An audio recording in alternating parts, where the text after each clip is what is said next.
The old house stood alone, at the edge of town. People whispered about it. They called it haunted. The house was grand once. Now it was crumbling. Windows were boarded up, paint peeled like dead skin. No one dared to go near, except for stories. Stories of the family that died there, and the spirits that remained.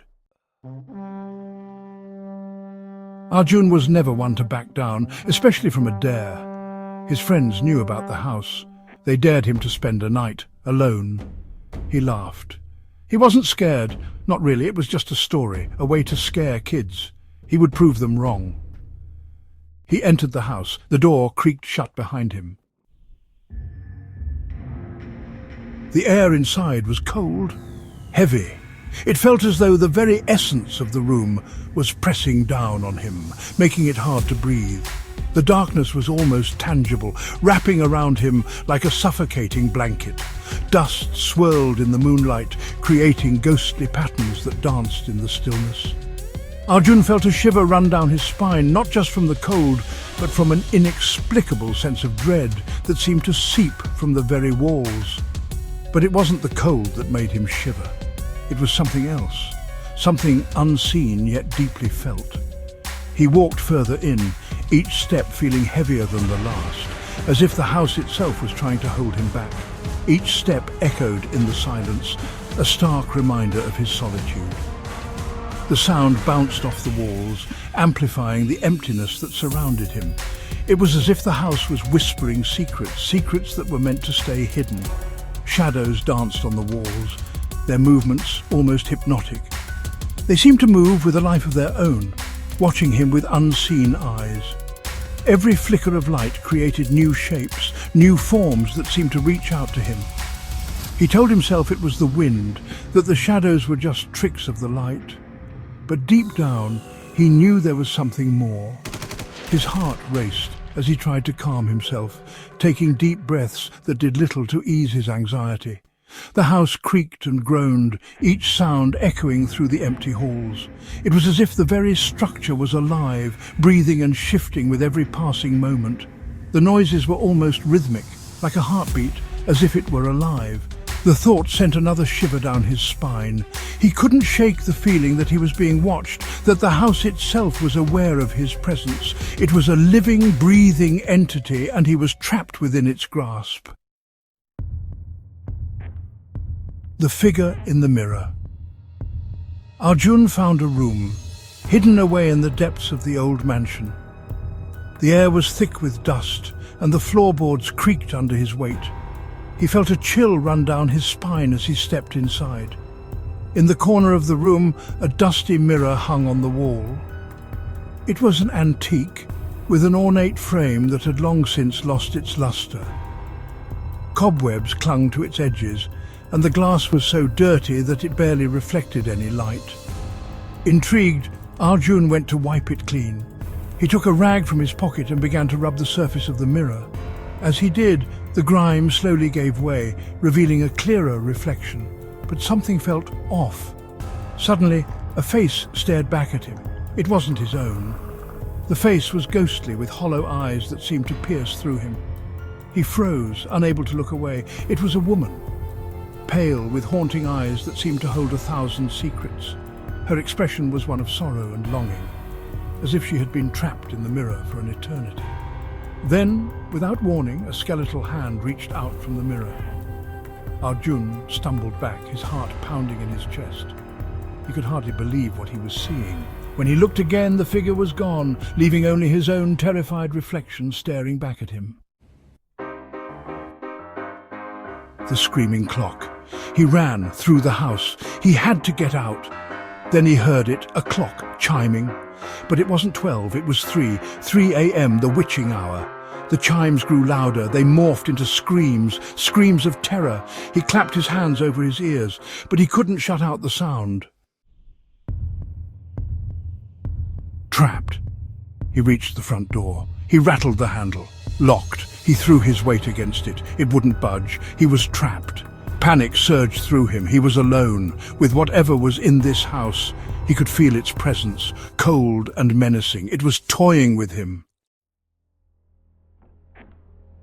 The truth revealed. In the heart of the night, the air was thick with an unsettling silence. The house stood like a sentinel guarding its secrets. Shadows danced on the walls, whispering tales of the past. The wind howled, adding to the eerie ambience. It was a place where time seemed to stand still, and every creak of the floorboards echoed with memories long forgotten. Then he heard a laugh, a child's laugh. It came from upstairs. He froze. The sound was so out of place, so unexpected, that it sent chills down his spine. His heart raced, pounding in his chest like a drum. He strained his ears, trying to catch any other sound, but the house had returned to its oppressive silence. The laugh, though brief, lingered in his mind, haunting him. He hadn't heard a sound like that before. It was both innocent and eerie, a juxtaposition that made his skin crawl. He took a hesitant step forward, his mind racing with questions. Who could it be? Why was there a child in this abandoned house? The more he thought about it, the more uneasy he became. But curiosity, mixed with a sense of duty, pushed him to investigate further. It was innocent, pure. Yet in the context of this place, it felt wrong. The purity of the laugh contrasted sharply with the darkness that enveloped the house. He couldn't shake the feeling that something was terribly amiss. The light filtering through the window cast long shadows, creating an almost surreal atmosphere. It was as if the house itself was alive, watching his every move. Slowly he climbed the stairs. Each step creaked under his weight, the sound echoing through the empty halls. His breath was shallow, each inhale filled with the musty scent of decay. The staircase seemed to stretch on forever, each step taking him deeper into the unknown. He could feel the weight of the house pressing down on him, urging him to turn back, but he pressed on. The laughter led him to a room. He peeked inside. The door creaked open, revealing a dimly lit space. Dust particles floated in the air, illuminated by the faint light. The room was filled with old, forgotten toys, each one a relic of a bygone era. The sight was both nostalgic and unsettling. He took a deep breath, steeling himself for what he might find. A young boy sat on the floor playing with toys. The boy seemed oblivious to his presence, lost in his own world.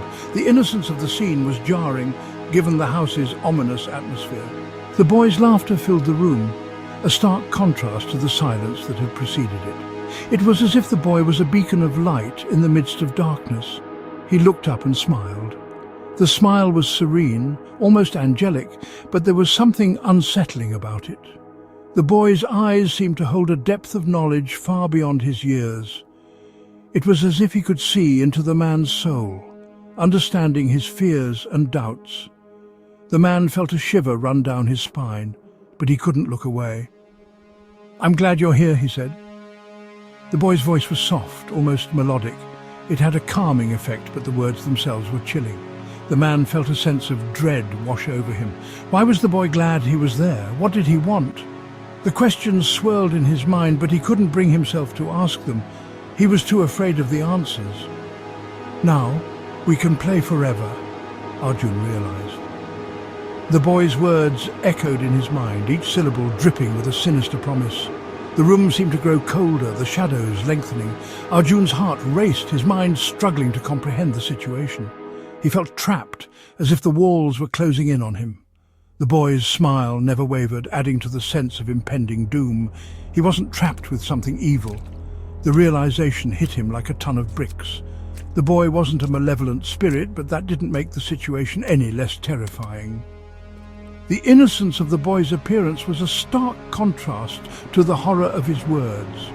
Arjun felt a deep sense of unease, knowing that he was in the presence of something otherworldly.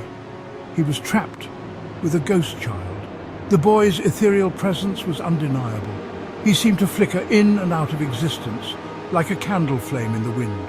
Arjun's mind raced, trying to find a way out of this nightmare. The boy's laughter echoed in his ears, a haunting reminder of the reality he was facing. He felt a sense of hopelessness wash over him, who never wanted to be alone again. The boy's loneliness was palpable, a heavy weight that filled the room. Arjun realized that the boy's desire for companionship was what had drawn him here. The boy's eyes pleaded with him, begging him to stay. Arjun felt a pang of sympathy, But he knew he couldn't stay. He had to find a way out before he too became a prisoner of the house.